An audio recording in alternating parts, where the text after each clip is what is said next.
Bonjour et bienvenue à cette nouvelle présentation de Matière à réflexion. Aujourd'hui, je vous propose que nous regardions ensemble Josué chapitre 9. C'est le fruit de ma méditation de ce matin que j'ai à cœur de vous partager parce que, tout comme Israël, nous, comme croyants, nous sommes engagés dans un combat spirituel parce que nous avons un ennemi commun et un ennemi rempli de ruses.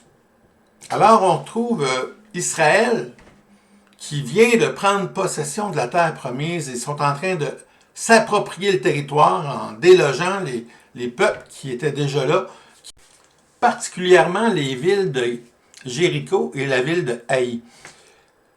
Ils étaient maintenant en direction de la ville de Gabaon. Et c'est alors que on voit que l'ennemi a utilisé la ruse. Et c'est ce que nous allons lire maintenant dans Josué chapitre 9. Alors, on débute notre lecture au verset 3, où on lit « Les habitants de Gabaon, de leur côté, lorsqu'ils apprirent de quelle manière Josué avait traité Jéricho et Haï, eurent recours à la ruse et se mirent en route avec des provisions de voyage. Ils prirent de vieux sacs pour leur âme et de vieilles outres à vin déchirées et recousues. Ils portaient à leurs pieds de vieux souliers raccommodés et sur eux de vieux vêtements. Et tout le pain qu'ils avaient pour nourriture était sec et en miettes. Ils allèrent auprès de Josué au camp de Gilgal, et ils lui dirent, ainsi qu'à tous ceux d'Israël, nous venons d'un pays éloigné, et maintenant faites alliance avec nous. Et on saute au verset 14. Les hommes d'Israël prirent de leurs provisions et ils consultèrent point l'Éternel. Josué fit la paix avec eux et conclut une alliance par laquelle il devait leur laisser la vie. Et les chefs de l'assemblée le leur jurèrent. Alors ici, les habitants de la ville de Gabaon, voyant le danger arriver, la menace du peuple de Dieu qui arrive, ont usé de stratégie pour tromper l'ennemi, Israël. Alors ici, c'est important de se rappeler que l'Église, tout comme Israël, avons cet ennemi commun, le diable. D'ailleurs, je voudrais vous rappeler ce que Jésus a dit. Jésus a dit à la foule, vous avez pour père le diable et vous voulez accomplir les désirs de votre père. Il a été meurtrier dès le commencement et il ne se tient pas dans la vérité parce qu'il n'y a pas de vérité en lui.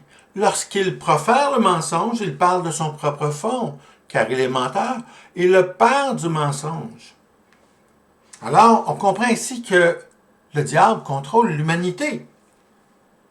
D'ailleurs, on lui a cédé nos droits lorsqu'il y a eu la chute au jardin d'Éden. Le diable aime le mensonge, il prend plaisir au mal. Et ce qu'il ne veut pas, c'est de voir des croyants, des gens qui croient au Seigneur, à l'Éternel, le Dieu Tout-Puissant. Il ne veut pas voir des gens qui arrivent et qui ont cette foi-là. Il veut voir les gens le servir en faisant le mal, en célébrant le mensonge, en tordant la vérité pour l'élever lui au niveau de Dieu. C'est d'ailleurs son péché. Je vous invite à regarder dans Ésaïe 14 et dans aussi Ézéchiel 28. Alors, devant cette proposition, Israël et Josué ont été piégés. On leur a menti sur l'identité de ces gens. L'ennemi aime jouer sur les émotions pour faire se plier notre cœur. L'ennemi aime nous prendre par notre faiblesse. Et c'est ce qu'il a fait ici avec Israël. Il leur a monté une belle histoire pour qu'Israël prenne en pitié ces gens qui n'étaient pas ce qu'ils se laissaient paraître. En fait, c'était les Gabaonites. Mais là, le texte de Josué nous démontre le danger de se laisser séduire. Dans le Nouveau Testament, il est dit que Satan se déguise en ange de lumière. Et ici, on a vu cet amour pour le déguisement, parce que les gens de Gabaon se sont déguisés, se sont donné une fausse identité. Josué a été pris au piège ainsi qu'Israël. Mais le problème n'est pas qu'ils se sont laissés séduire, mais le problème est qu'ils ont oublié la chose fondamentale. Ils ont oublié de se fonder, de s'arrêter et voir ce que les Écritures disaient. Dieu a dit à Josué que ce livre de la loi ne s'éloigne pas de ta bouche, médite-le jour et nuit, afin d'avoir du succès dans tes entreprises. Eh bien, Josué n'a pas utilisé cette connaissance des Écritures pour se rappeler ce qui s'est passé dans le Jardin d'Éden avec Adam et Ève. Il a oublié toutes les fois qu'il a vu Moïse se lever et aller à la tente d'assignation pour avoir un tête-à-tête avec Dieu. Moïse avait cette habitude de prendre du temps avec Dieu et de lui exposer les choses afin de connaître sa volonté. Josué n'a pas fait cela. Ce qu'on apprend, c'est qu'ils ont pris une décision très rapide en oubliant de consulter l'Éternel. Combien de fois ça nous arrive? Oui, ça nous arrive. Ça m'arrive à moi. Ça arrive à tous les croyants de faire ce genre d'erreur-là. Et il y a des conséquences avec les chutes. Quand on s'égare de la vérité, quand on se laisse piéger parce qu'on a un ennemi rusé, il faut revendiquer la parole de Dieu, c'est comme Jésus a fait lorsqu'il a été tenté.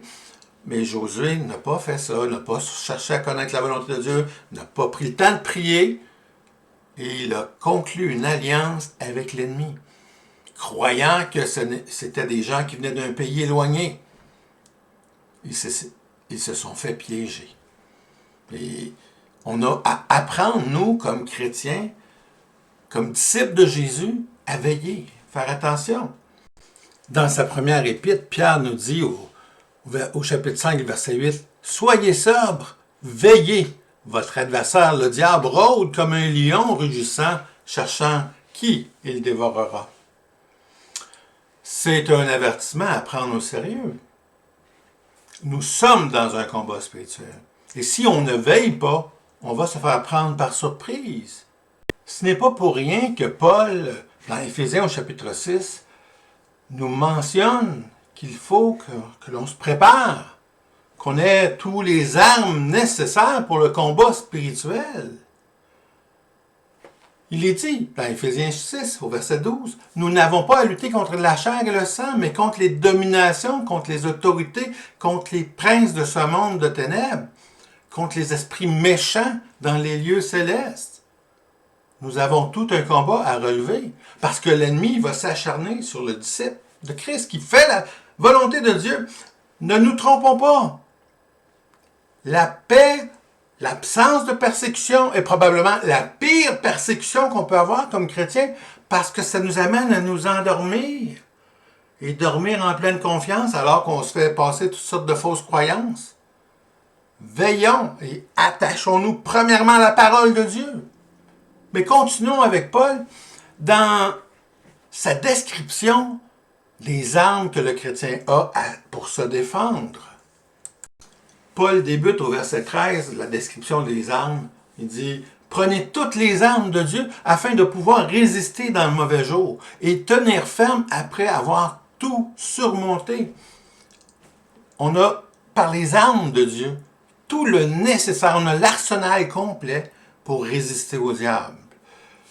Le premier élément que Paul mentionne ici, c'est au verset 14 où il dit « Tenez donc ferme, ayez à vos reins la vérité pour ceinture. » La vérité, c'est la parole de Dieu, c'est toute la révélation de Dieu qu'on retrouve dans la Bible. Par tout ce qui est écrit dans ce livre, on a les outils nécessaires pour veiller et non pas s'endormir et se laisser séduire par le mensonge. Non. En veillant, parce qu'on connaît la parole de Dieu, on va passer par-dessus les ruses de l'ennemi et on va passer à l'étape suivante. Paul continue sa description en disant « Revêtez la cuirasse de la justice. » Une cuirasse, ça protège. Donc, quand on a la justice, tant qu'on est juste, il n'est pas possible d'être accusé de quoi que ce soit. Parce qu'on est juste. Satan a essayé de piéger Job dans le passé. Il a dit à Dieu, c'est parce que tu le bénis qui t'est fidèle. Mais Job a relevé le défi. Il a passé à travers cette épreuve. Parce qu'il était juste. Et il se savait juste. Et la parole nous dit que nous avons été justifiés par le moyen de la foi en Christ. Alors, la cuirasse de la justice, il faut la porter. Il faut, encore là, connaître la parole de Dieu pour être capable d'amortir le choc et de ne pas être atteint par la fausse accusation. Paul continue en disant « Mettez pour chaussure à vos pieds le zèle que donne l'évangile de paix. » L'évangile, c'est la bonne nouvelle. Et ça nous donne un zèle, ça nous donne le désir de poursuivre l'œuvre de Dieu, de prendre part à la grande mission que le Seigneur Jésus nous a confiée. Si on est assis devant notre télévision ou notre ordinateur ou en train de dormir, on ne prend pas part à la mission. Si tu n'es pas engagé dans la mission, tu es déjà séduit par l'ennemi. Il faut que tu te ressaisisses. Il faut avoir les chaussures qui démontrent qu'on a le zèle que donne l'évangile de paix. On doit marcher sur le chemin que Christ a marché. On doit suivre son exemple. La vie chrétienne, c'est pas une vie où est-ce qu'on s'assied. Ah, merci Seigneur, je suis béni. Je suis béni, j'ai la vie éternelle, je peux regarder la télévision, je peux dormir, je peux m'amuser avec mes amis. Si c'est ça ta vie spirituelle, tu es dans l'erreur. Gravement dans l'erreur. Il faut marcher avec Christ dans la mission. Paul poursuit sa description de l'armure du chrétien en disant « Prenez par-dessus tout cela le bouclier de la foi, avec lequel vous pourrez éteindre les traits enflammés du malin. » Alors ici, on a cette arme, la foi, qui nous rend totalement à l'épreuve des attaques de l'ennemi. Le manque de foi nous rend vulnérables. Et d'ailleurs, si on n'a pas suffisamment de foi, on doit s'interroger sur notre salut, parce que c'est par le moyen de la foi qu'on est sauvé.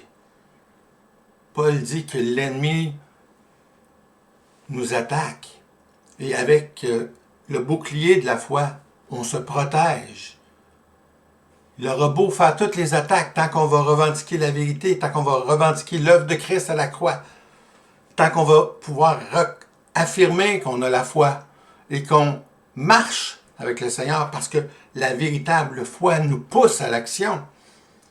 La foi sans générer d'œuvres. On n'est pas sauvé par les œuvres, ne vous trompez pas, mais les œuvres démontrent l'authenticité de notre foi. Alors, une foi active fait en sorte qu'on est en mesure de repousser les attaques de l'ennemi, d'éteindre tous les traits enflammés du malin, toutes les formes d'attaques rusées, subtiles, en bas de la ceinture, peu importe où, avec le bouclier de la foi, on est équipé pour passer à travers l'épreuve. Paul poursuit sa liste d'armes dans notre arsenal chrétien, de disciples de Jésus, en disant « Prenez aussi le casque du salut et l'épée de l'esprit. » Eh bien, le casque du salut ainsi que l'épée de l'esprit sont deux éléments fondamentaux. Le casque protège notre tête, donc c'est vraiment vital. Ça fait en sorte que quand l'ennemi attaque, on revendique l'œuvre de Christ à la croix. C'est cela qui nous a sauvés. On revendique le fait de s'être repenti, d'avoir détourné notre marche vers la volonté de Dieu au lieu de persévérer dans le mensonge, persévérer dans la voie du péché. Non, le salut, c'est parce que Christ est mort à la croix, mes péchés ont été pardonnés, et maintenant je peux marcher en nouveauté de vie, marcher loin de ce que je faisais avant, quand je vivais selon les plaisirs de la chair, en suivant le train de ce monde. Le casque du salut est vraiment fondamental. Et Paul ajoute aussi d'avoir l'épée de l'esprit qui est la parole de Dieu. Alors, quand Jésus a été tenté dans le désert, L'ennemi l'a attaqué 3 fois. Et Jésus a utilisé cette arme à 3 reprises. À chaque fois que Satan le tentait, Jésus répondait « Il est écrit » et il citait un passage des Écritures. Eh bien, ça exige que tu prennes le temps de lire ta parole constamment, régulièrement, afin de pouvoir être, premièrement, édifié par ta lecture, mais aussi de la garder en mémoire. Car lorsque l'ennemi attaque, lorsqu'il vient pour te tenter, te piéger, tu es en mesure de faire pareil comme Jésus. La parole nous dit d'avoir les sentiments qui étaient en Jésus-Christ. Alors, Jésus aimait la parole, le témoignage des Écritures. Et comme lui, en ayant les mêmes sentiments que lui, on doit prendre plaisir à la parole de Dieu et la connaître. Ne pas la connaître nous rend aussi vulnérables que Ève a pu l'être au Jardin d'Éden, alors qu'elle a répondu au Satan en disant, par rapport au fruit de l'arbre de la connaissance du bien et du mal, elle a dit, de le manger, c'était de prendre de ce fruit, c'était un risque, de peur de mourir. Alors, une mauvaise connaissance des Écritures a mené à la chute au Jardin d'Éden. Ayons la parole de Dieu, c'est notre arme offensive. On est équipé avec la parole pour repousser l'ennemi. Et qu'est-ce qui est arrivé quand Jésus a été tenté par Satan?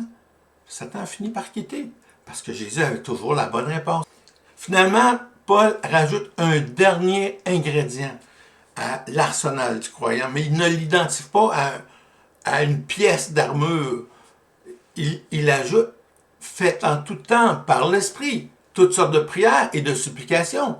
Veillez à cela avec une entière persévérance et priez pour tous les saints. » Alors, la prière est notre communion constante. C'est ce qui a manqué à Josué lorsque Israël a été piégé. S'il aurait pris le temps d'aller dans la présence de Dieu ou de se remémorer les Écritures que Moïse avait écrites, c'est-à-dire les 5 premiers livres de l'Ancien Testament, s'il aurait fait cela, il n'aurait pas été séduit. Mais il n'a pas pris le temps de s'arrêter et de consulter l'Éternel, qui était toujours présent et prêt à l'aider. C'est important de veiller à la prière.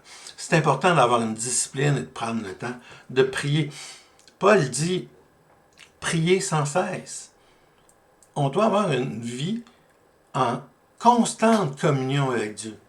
Oui, ça m'arrive moi aussi trop souvent, mais la plupart du temps, d'oublier cela. Mais combien c'est important de se le rappeler. Et si on développe une communion avec Dieu, ça ne sera pas être schizophrène de parler avec Dieu. Dans la mesure qu'on se rappelle qu'on a les 2 pieds sur terre et qu'on a une vie qu'on doit vivre à la lumière des Écritures, mais sans se laisser porter à la folie. Mais je ne crois pas qu'un chrétien va devenir fou parce qu'il aime prendre du temps dans la prière. Peut-être que les gens vont juger que sa façon d'être est inacceptable, mais ça, c'est parce qu'ils ont pour peur le diable.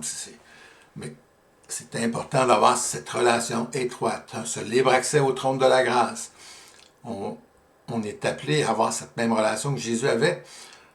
Souvenons-nous, dans les évangiles, Jésus aimait partir tôt le matin à l'aube, dans un lieu tranquille, discret, où il pouvait parler avec le Père.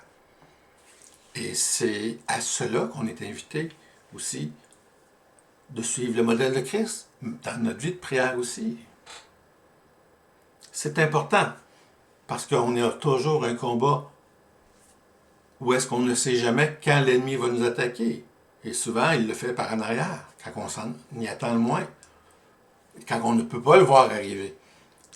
Donc, il faut avoir toutes ces armes-là. C'est la façon de pouvoir passer à travers les épreuves. Finalement, j'aimerais te partager un dernier verset. Dans Jean 16, le dernier verset de Jean 16. Le verset 33 dit, où c'est Jésus qui parle.